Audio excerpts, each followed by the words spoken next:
White Christmas. I peered, bleary-eyed, at the digital clock on the bedside table. The blue numerals glowed in the half-light. 08:35, 25 December. I drew the curtains and looked outside. Beech trees, stripped of their autumn foliage, stood like scarecrows against a sepia backdrop. In the foreground, thick white snowflakes drifted slowly onto the fields around the house. Despite the picture postcard landscape, my heart sank at the prospect of another solitary Christmas day. "I love it when it snows," said the muffled figure under the duvet beside me. I jerked round to see my wife's familiar tousled blonde hair protruding from the covers. "Christ, I wasn't expecting to see you again."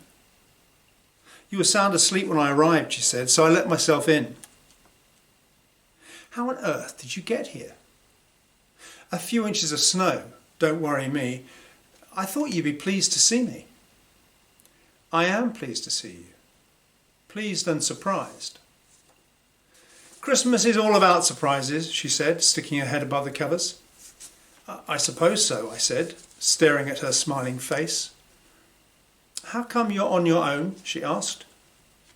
"Well, you know," I began to explain, but there was nothing to say. "I expect we're cut off," she said brightly. "Definitely. Nothing can get through and the snowplows never come this far." I reached out tentatively to put my arms around her. "It is very good to see you." "Not now," she said, pulling away. "My head hurts." She wrapped the duvet round her shoulders, sat up in bed and put her hand up to her crown to soothe the faded operation scar on her scalp. "What have you got planned for today?" "Not much. Bit of breakfast, late lunch. A few glasses of wine, watch a movie or two. Same old, same old." "Turkey for lunch?" "I've got one of those cook-in-a-bag things from Waitrose." "Tasty," she said. "I'm glad you're looking after yourself." "I'm going to make a cup of tea," I said. "Do you want one?" She shook her head. "You have one, I'm not thirsty." "Okay," I said, taking my dressing gown from the end of the bed. I shoved my hands through the armholes and tied the belt round my waist. "Don't go away." "No chance. I've only just got here." Shocked by her sudden reappearance, I half stumbled downstairs to the kitchen, spooned loose tea into a well-used earthenware teapot, filled the electric kettle, sat down at the table and looked out of the window while I waited for the water to boil. Overnight, a thick blanket of snow had draped itself over the garden. The few remaining plants had all but disappeared, while the bird table and the shepherd hut seemed to be wearing white fur hats. Snow was still falling in silent swathes that drifted like waves of icing sugar against the walls of the house. The lane beyond the gate was all but impassable. Soon I was back in bed with a mug of Earl Grey and a biscuit. "Are you sure I can't tempt you?" "No thanks," she said, "but I love the smell." I sipped the tea and felt it bring my senses alive. "Tell me what you've been up to," she said. "I've been keeping myself busy," I said, "working, reading, writing." "What are you writing?" she asked with a surge of interest. "I've started a novel." "Is it about me?" she teased. "In a way, but mostly it's about me." I guessed it might be, she laughed, "but at least you're writing." "I promised you I would," I reminded her. "Shall we go for a walk in the woods later if it stops snowing? It'll be gorgeous." "You know how fond I am of those woods, but I'd rather stay indoors by the fire. I haven't felt properly warm for a long time." "All right," I said. "I'll light the wood burner in the sitting room and you can make yourself comfortable. What would you like for breakfast?" "I'm not hungry," she said. "You go ahead." I finished my tea, got dressed, went downstairs, riddled the grate, laid the fire with kindling and logs and a few nuggets of smokeless coal, and put a match to the waxed firelighter. In minutes, syrupy yellow flames were licking the glass doors of the stove, and the temperature began to climb. By the time I'd made myself a bacon sandwich and a cup of coffee, she was hunched in an armchair in front of the fire, still wrapped in the duvet. I turned on the hi-fi and fed a CD into the slot. The opening arpeggios of the Skater's Waltz piped through the house. "Do you remember this?" I asked.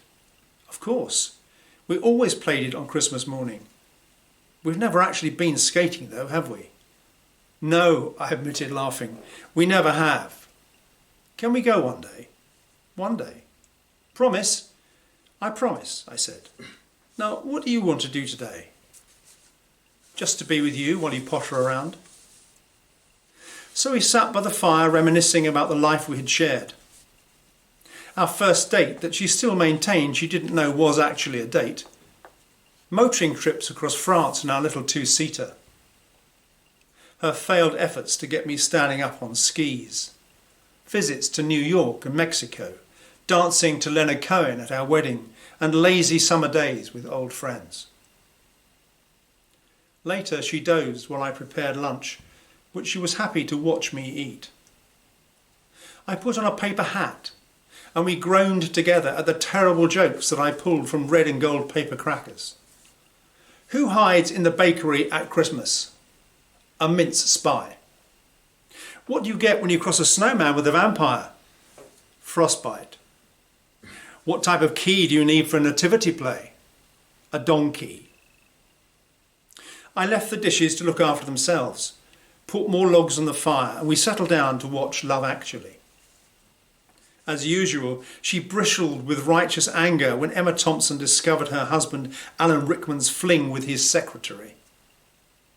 I cried when widower Liam Neeson found love again with Claudia Schiffer, and we wept together at the heartfelt greetings of passengers and loved ones at the airport during the closing credits. Christmas wouldn't be Christmas without Love Actually, we agreed. "How are you doing?" I asked after the film. "You look tired." "An early night would be nice," she said. You go up," I said. "I'll join you in a minute." I locked up, damped down the fire and turned out the lights before climbing the stairs and getting into bed. She leant back on the pillows beside me. "What's happening tomorrow?" she asked. "You mean Boxing Day?" I stalled. I'm seeing someone, weather permitting." "Seeing someone? I suppose I shouldn't be surprised." "It's been 5 years since you left," I said. "Has it really?" she mused, head tilted back as if considering for the first time how long it had been.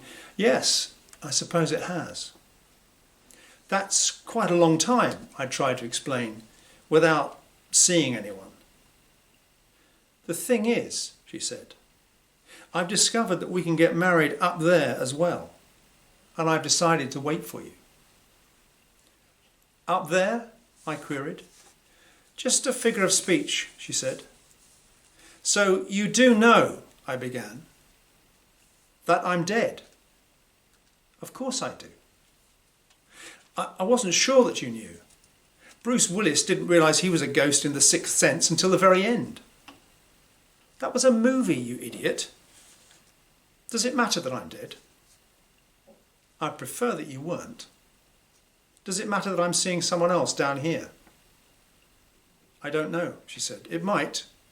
We'll have to wait and see." "Anyway, I'm glad you came. It's been a lovely day," I said, switching off the bedside light and rolling over toward her side of the bed. "Happy Christmas," she whispered in my ear. It was late when I woke up the next day.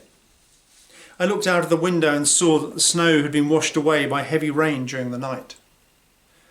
Muddy brown water puddled miserably in the sodden fields. Raindrops ran down the window panes like tears. I reached out to caress the woman I loved, but she'd already gone.